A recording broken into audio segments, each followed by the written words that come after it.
Skoro každý řidič dělá jednu a tu samou chybu a přitom je přesvědčený, že dělá dobrou věc.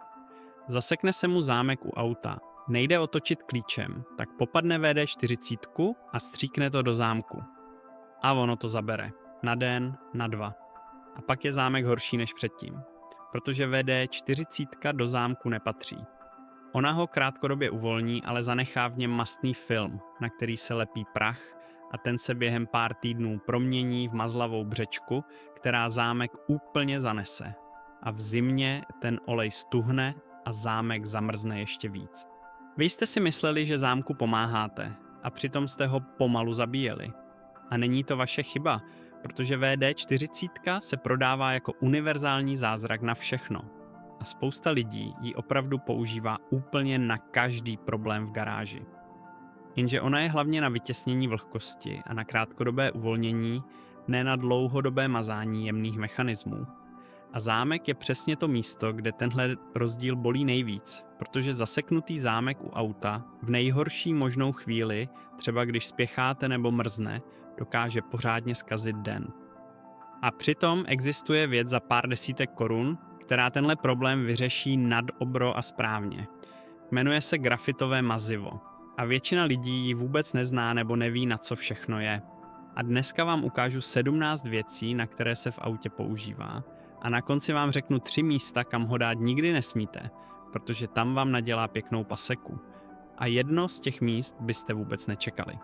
Ale hned na začátku vás o něco poprosím. Jestli máte auto a rádi si na něm něco uděláte sami, tak si teď dole klikněte na odběr. Trvá to vteřinu a mě to strašně pomůže. Dávám každý den jedno video přesně o tomhle. O tom, jak si poradit s autem sami a neplatit za to, co zvládnete doma za 5 minut. Díky. A jdeme na to. Nejdřív si musíme říct, co grafitové mazivo vlastně je a proč je tak výjimečné, protože bez toho nepochopíte, proč funguje tam, kde ostatní maziva selžou. Grafit je uhlík. Je to ta samá věc, co máte v tužce. A má jednu naprosto zázračnou vlastnost. Je to takzvané suché mazivo. To znamená, že maže, ale není mokré ani mastné. A tady je ten obrovský rozdíl proti oleji a proti VD40. Olej maže tím, že vytvoří mokrý kluský film. Jenže ten mokrý film na sebe váže prach a špínu a časem se z něj stane bláto, které místo aby mazalo, tak zadírá. Grafit tohle nedělá. Grafit vytvoří suchý, kluský povlak, na který se prach nelepí. A proto funguje přesně tam, kde olej selže. V zámcích, ve vodicích drážkách, všude, kam se práší. Ten princip je krásně jednoduchý. Grafit má vrstvenou strukturu, jednotlivé vrstvičky uhlíku po sobě kloužou jako karty v balíčku. A přesně tohle klouzání dělá to mazání. Není k tomu potřeba žádná tekutina, žádný olej, jen ten suchý kluský uhlík. Proto se grafit používá i v průmyslu, tam, kde by se olej odpařil, spálil nebo nachytal nečistoty. A grafitové mazivo má ještě 2 věci navíc. Za prvé, nevadí mu zima. Zatímco olej v mrazu stuhne, grafit maže i při pořádném mínusu, takže vám nezamrzne. A za druhé, snese vysokou teplotu, u které by obyčejné mazivo vyhořelo. Takže je to takový univerzální voják, který zvládne prostředí, kde ostatní maziva nefungují. A možná vás napadne, proč tedy nepoužívat grafit úplně na všechno, když je tak skvělý? Odpověď je jednoduchá. Grafit je suché mazivo a nemá takovou nosnost a přilnavost jako mokré olejové mazivo na některých místech. Na rychle se točící a hodně zatížené díly, jako jsou ložiska kol, patří pořádné olejové nebo plastické mazivo, ne grafit. Grafit je král tam, kde je sucho, prach, zima a jemný mechanismus. Není náhrada úplně za všechno. A přesně o tom je tohle video, abyste věděli, kdy sáhnout po čem, protože správné mazivo na správném místě je půlka úspěchu. A tady musím hned na začátku vysvětlit jednu věc, protože grafitové mazivo se prodává ve 2 podobách a je dobré je nezaměnit.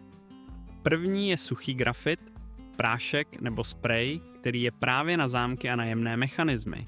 A druhá je grafitová vazelína, tedy černé mazivo s grafitem, které je hustší a je na namáhanější místa, na čepy, na závity a na kluzné plochy. Obojí využívá tu samou grafitovou kouzelnou vlastnost, jenom v jiné konzistenci.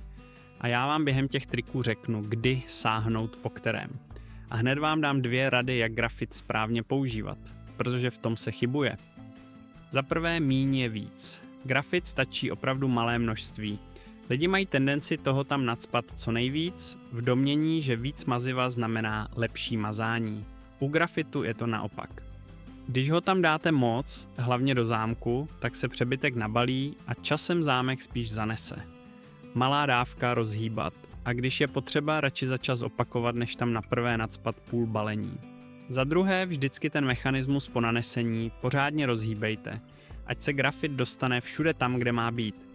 U zámku párkrát otočte klíčem, u okna ho párkrát sjeďte nahoru dolů, u sedačky s ní pojezděte. To rozhýbání je půlka úspěchu. Takže první trik, a je to ten úplně nejdůležitější, kvůli kterému grafit hlavně existuje. Zámky dveří a zapalování. Vezmete suchý grafit, střikněte trochu do zámku, párkrát otočte klíčem tam a zpátky, aby se to rozneslo a máte zámek, který jde léta hladce a nezanáší se. Tohle je přesně to, co vám v servisu nikdo neporadí, protože oni sami vědí, že do zámku patří grafit, ale vám řeknou, ať tam stříknete olej a pak se k ním za rok vrátíte s úplně zaneseným zámkem. A abyste rozuměli, proč je grafit v zámku tak výjimečný. Zámek je jemný mechanismus plný malých kolíčků a pružinek, které musí přesně zapadat. Když do něj dáte cokoliv mokrého, tak to na sebe začne vázat prach, který se do zámku dostává zvenku, z kapes, z klíčů. A ta směs oleje a prachu je jako brusná pasta, která ty jemné části opotřebovává a zaslepuje. Grafit je suchý, takže žádnou pastu nevytvoří, jen vytvoří kluský povlak na těch kovových částech a nechá je pracovat přesně tak, jak mají. Proto zámkaři odjakživa doporučují do zámku grafit a varují před olejem a před WD-40. Druhý trik je pokračování toho prvního a v zimě vám zachrání ráno. Zamrzající zámky. Když víte, že přijdou mrazy, ošetřete zámky suchým grafitem dopředu. Grafit nezamrzá, takže vám zámek pojede i za pořádného mínusu, zatímco sousedovi, co tam nalil olej, zámek zamrzne na kost. A pozor, tohle platí i pro zámek víka nádrže a pro zámek kufru, na které se vždycky zapomene. Ono se totiž nejčastěji řeší zámek u dveří řidiče, protože ten používáte pořád. Zastav se prosím na 20 sekund. Chci ti něco říct upřímně. Za každým videem, které tady vidíš, jsou hodiny a hodiny práce. Sedím u toho večer po práci, když by ostatní odpočívali. Píšu, střihám, předělávám, aby to za něco stálo. Dělám to sám. Není za mnou žádná firma, žádný sponzor, jenom já a čas, který beru sám sobě. A ten čas i tvorba něco stojí. Jestli ti moje videa aspoň trochu něco dávají, na obrazovce máš QR kód. Nemusíš posílat nic velkého. I pár korun, které má u sebe každý, mi pomůže pokračovat. Znamená to pro mě opravdu hodně. Díky, že tu se mnou jsi. A teď pojď, jedeme dál.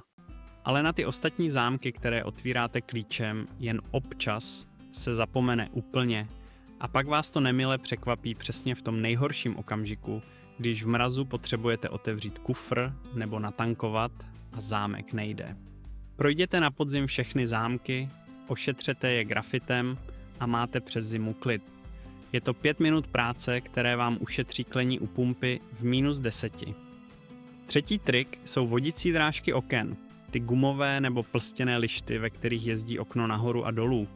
Když okno jede stěžka, trhá se nebo skřípe, tak to bývá zaschlá, zanesená drážka. Sem se olej nesmí, protože by nachytal špínu a bylo by to horší. Suchý grafit je přesně to pravé, okno pak jezdí hladce a nemažete gumu ničím mokrým, co by ji poškodilo. A tenhle jeden trik vám může ušetřit docela dost peněz, protože když okno jde stěžka, tak se přetěžuje motorek stahování oken. Ten se dře a časem odejde. A výměna motorku okna nebo celého mechanismu je oprava za pár tisíc. Přitom stačilo občas ošetřit ty drážky, aby okno jezdilo lehce a motorek se nedřel. Je to přesně ten typ drobné údržby, který vám předejde velké a drahé poruše. Čtvrtý trik je mechanismus střešního okna, jestli ho máte. Ty kolejničky, ve kterých se posouvá střešní okno, se časem zanesou a okno drhne nebo vrže. Suchý grafit do kolejniček a je to zase tiché a hladké. A zase olej by tam jenom nachytal prach. A u střešního okna je to dvojnásob důležité, protože zaseknuté nebo drhnoucí střešní okno se často nedovře pořádně a začne zatékat. A voda v autě je začátek pěkných problémů, od plísně po skorodovanou elektroniku pod kobercem. Takže hladce jezdící střešní okno není jen o pohodlí, ale i o tom, aby vám dovřelo a netěsnilo. 5. trik jsou kolejnice sedaček. To, po čem se posouvá sedadlo dopředu a dozadu. Časem se do nich dostane prach, drobky, špína a sedačka jde stěžka nebo se zasekává. Vysajete to, střiknete suchý grafit, párkrát sedačkou pojezdíte a jede jak po másle. Olej sem nikdy, ten by z toho udělal mazlavý lapač špíny. A tenhle problém se sedačkami znají hlavně lidé, co mají v autě děti nebo psa, protože do těch kolejnic napadá neuvěřitelné množství drobků, chlupů a špíny. Jednou za čas to vysát, střiknout grafit a sedačka zase jezdí lehce a nezasekává se v půlce. 6. trik je zámek a mechanismus kapoty. Ta západka, co drží kapotu a její táhlo. Když kapota jde stěžka otevřít nebo zavřít, nebo když to táhlo zadrhává, tak je to skorodovaný, zanesený mechanismus. Grafitová vazelína na pohyblivé kovové části, suchý grafit do lanka a kapota zase jde snadno. Tohle je důležité i z bezpečnostního hlediska, protože špatně dovírající kapota je nebezpečná. Představte si, že se vám za jízdy na dálnici otevře špatně zajištěná kapota. Zakryje vám výhled a může způsobit vážnou nehodu. A přitom stačí, aby ta západka dovírala a lanko pořádně táhlo, což je přesně to, co grafit zajistí. Takže tohle není jen o pohodlí, ale doopravdy o bezpečnosti. A tady se na chvilku zastavím, protože tohle je přesně ten moment, kdy vám musím něco říct. Všechny tyhle postupy, kam který grafit patří, kolik ho dát a hlavně kam ne, mám sepsané na jednom místě. Na mém webu tajemstvigaraze.com najdete kompletní příručku, audioknihu IPDOQTF ke stažení. Je tam nákupní seznam věcí, které by měl mít doma každý řidič, rejstřík problémů podle toho, co vaše auto zrovna dělá a sezónní kalendář údržby. Žádná reklama, žádné placené chvály, jenom to, co doopravdy funguje. Odkaz je tajemstvigaraze.com a najdete ho i dole v popisku. A teď pojďme dál, protože zbývá 11 triků a ty nejlepší teprve přijdou. 7. trik jsou panty dveří a kufru. Když dveře vržou nebo klapou, tak sáhnete po grafitové vazelíně.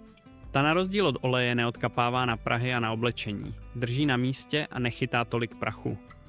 Panty pak jdou tiše a hladce dlouhé měsíce. A ono vrzání dveří není jen otravný zvuk, je to signál, že se ten pant dře na sucho a opotřebovává. Když ho necháte být, tak se čep pantu vydře. Dveře začnou klesat a přestanou lícovat.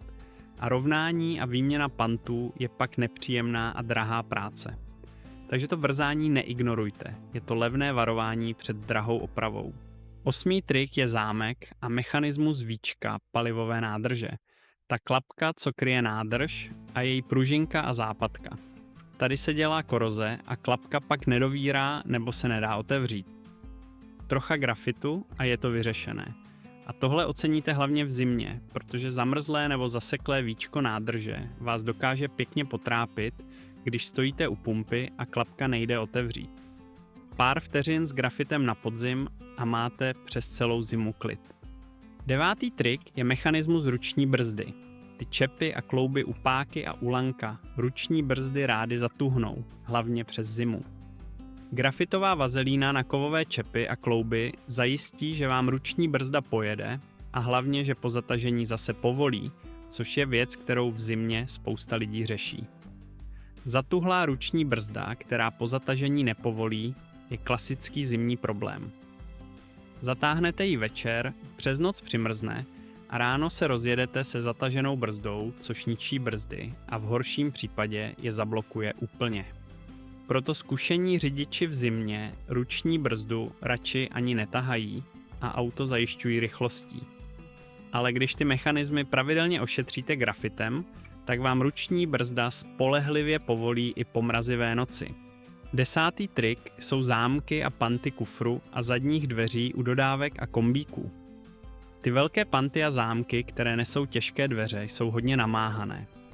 Grafitová vazelína je udrží v chodu a zabrání jejich zadření a vrzání. Zvlášť u dodávek, kterými se jezdí naloženě a hodně, jsou zadní dveře a jejich panty extrémně namáhané. Otevírají a zavírají se třeba 100krát denně. A zadřený pant nebo zámek u dodávky znamená, že se dovnitř nedostanete k nákladu, což je pro živnostníka pořádný problém. Pravidelná grafitová vazelína to udrží v chodu. 11. trik je táhlo a mechanismus řadicí páky u starších aut. Když řazení jde stěžka nebo je v něm vůle, tak někdy pomůže namazat pohyblivé spoje pod pákou grafitovou vazelínou. Nezázrak, ale u zatuhlých spojů to pomůže, hlavně po zimě, kdy ty spoje bývají zatuhlé nejvíc. Jenom pozor, jestli je vůle v řazení velká a řadí se opravdu blbě, tak to obvykle není o mazání, ale o opotřebených dílech a mazivo to nespraví. Grafit tady pomůže s tuhostí a drhnutím, ne s vůlí. Buďte realističtí v tom, co od toho čekat. 12. trik jsou stěračové mechanismy a jejich čepy. Ne guma stěrače, ale ty klouby a čepy, na kterých se rameno stěrače pohybuje. Když stěrače jdou stěžka nebo se zasekávají, tak grafitová vazelína na ty klouby pomůže. Vrzající nebo trhající stěrače jsou nejen otravné, ale i nebezpečné, protože když stěrač poskakuje, tak pořádně nesetře sklo a vy v dešti nevidíte. A dřoucí se mechanismus navíc přetěžuje motorek stěračů, kterému to zkracuje život. Takže hladce jdoucí stěrače jsou i o bezpečnosti a o tom, aby vám nevypověděl motorek. 13. trik jsou pružiny a čepy brzdových třmenů, ty pružinky, co drží destičky a různé pohyblivé části třmenu. Tady se dá použít grafitová vazelína, protože snese teplo, které od brzdy jde. Ale pozor, o brzdách a o tom, kam u nich mazivo nesmí, budu mluvit na konci, protože to je zásadní. 14. trik je zámek a mechanismus schránky, přihrádky před spolujezdcem. Malá věc, ale když ta klapka nejde otevřít nebo se zasekává, tak trocha suchého grafitu do zámečku to spraví. 15. trik jsou lanka. Lanko kapoty, lanko víčka nádrže, lanko ruční brzdy. Uvnitř těch bovdenů lanka časem zatuhnou, korodují a jdou stěžka. Suchý grafit vpravený do bovdenu udělá to, že lanko zase klouže a olej by tam zase jen nachytal špínu. A zatuhlá lanka jsou zákeřná, protože se to zhoršuje pozvolna a vy si zvyknete, že to jde stěžka, až vám to jednoho dne úplně stuhne nebo se lanko přetrhne. Přetržené lanko ruční brzdy nebo kapoty pak znamená návštěvu servisu a zbytečný výdaj, kterému se dalo předejít občasným ošetřením. 16. trik jsou závity, které jsou vystavené teplu. Grafitová vazelína funguje podobně jako měděnka, o které jsem tady natáčel. Na závity výfuku svíček u některých motorů, na horké spoje, kde brání zadření a umožní pozdější povolení. Je to levná alternativa k měděnce a snese vysokou teplotu. Rozdíl je v tom, že měděnka obsahuje měď a je určená hlavně proti zadření závitů v horku, zatímco grafitová vazelína je univerzálnější mazivo. Na výfukové šrouby a horké spoje fungují obě dobře, takže když už máte doma grafitovou vazelínu, nemusíte kupovat zvlášť měděnku a naopak. Jenom, jak jsem říkal u měděnky, na hliníkové díly je opatrnost na místě a tam je nejlepší speciální keramická pasta. A 17. trik je preventivní a je vlastně nejcennější. Kdykoliv v autě narazíte na nějaký kovový mechanismus, který jde stěžka, který drhne, vrže nebo se zasekává, a je to místo, kam se práší nebo kde je vlhko, zkuste nejdřív grafit, než sáhnete po oleji. Ve většině případů je grafit lepší volba, protože nenachytá špínu a vydrží díl. Poctivý mechanik ví, že na suchá, prašná a studená místa patří grafit, ne olej. A to je přesně ten rozdíl mezi prací, která vydrží, a prací, ke které se za měsíc vracíte. A všimněte si, kolik z těch 17 triků se týká věcí, které vás sice nezastaví na cestě, ale otravují vás každý den. Vrzající dveře, okno, co jde stěžka, zaseknutá sedačka, zámek, do kterého musíte hrát s klíčem. Jsou to samé maličkosti, na které si člověk zvykne a bere je jako danost. A přitom všechny dohromady se dají vyřešit jednou levnou věcí za odpoledne a auto vám pak zase slouží tak, jak má, bez těch stovek drobných otrav, co se za ta léta nasčítaly. A teď to nejdůležitější z celého videa. Kam grafitové mazivo dát nikdy nesmíte, protože i tahle skvělá věc má svoje hranice a překročit je vás může něco stát. Za prvé, a to je to úplně nejdůležitější, nikdy nemíchejte grafit s olejem. Když do zámku, do kterého už někdo předtím nastříkal olej nebo WD-40, přidáte grafit, tak nevznikne mazivo, vznikne pasta. Grafitový prach se s olejem spojí do husté břečky, která zámek zanese ještě hůř než předtím. Takže když chcete zámek ošetřit grafitem, musí být čistý a suchý. Jestli v něm je starý olej, nejdřív ho vyčistěte kontaktním nebo brzdovým čističem, nechte pořádně uschnout a teprve pak grafit. Nikdy ne na mokro. Za druhé, a tohle je něco, co většina lidí neví, grafit vede elektrický proud. Je to vodivá látka. Takže se nesmí dostat do elektrických konektorů a na kontakty, kde by mohl propojit to, co nemá být propojené a udělat zkrat. Na elektriku patří kontaktní sprej, o kterém jsem tady mluvil, ne grafit. Držte grafit dál od konektorů, od desek a od všeho, co vede proud. Tohle je zákeřné hlavně proto, že by vás to nenapadlo, grafit přece maže, tak proč by měl dělat problémy?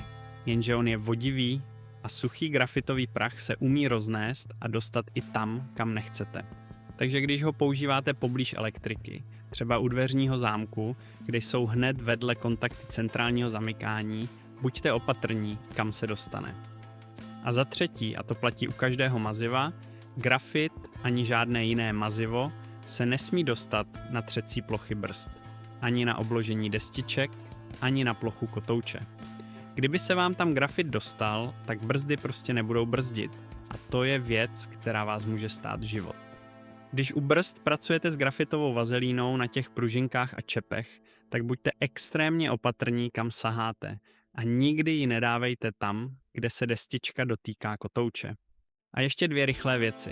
Grafit je černý a špinavý, umí se roznést po rukou a po všem kolem, takže pracujte v rukavicích a opatrně, ať si nezaneřádíte světlý interiér. A grafit plus vlhkost taky umí udělat pastu. Takže na místech, kde na to prší a zatéká, radši použijte tu vazelínovou formu, která vodě odolá líp než suchý prášek. Tohle je důvod, proč suchý grafitový prášek je ideální na zámky a vnitřní mechanismy, kam se voda nedostane. Ale na venkovní pohyblivé části vystavené dešti je lepší grafitová vazelína, která má olejový základ odolný vodě. A ještě jedna praktická rada k nákupu, protože se mě na to lidi ptají.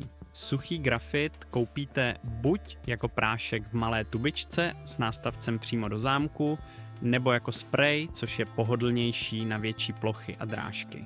A grafitovou vazelínu koupíte v tubě nebo v kelímku. Obojí dohromady stojí pár desítek až málo stovek korun a vydrží vám to roky, protože se toho spotřebuje málo. Je to jedna z nejlevnějších věcí, co můžete mít v garáži a přitom vám vyřeší celou řadu otravných maličkostí, které by vás jinak stály nervy nebo peníze v servisu. Takže si to shrňme.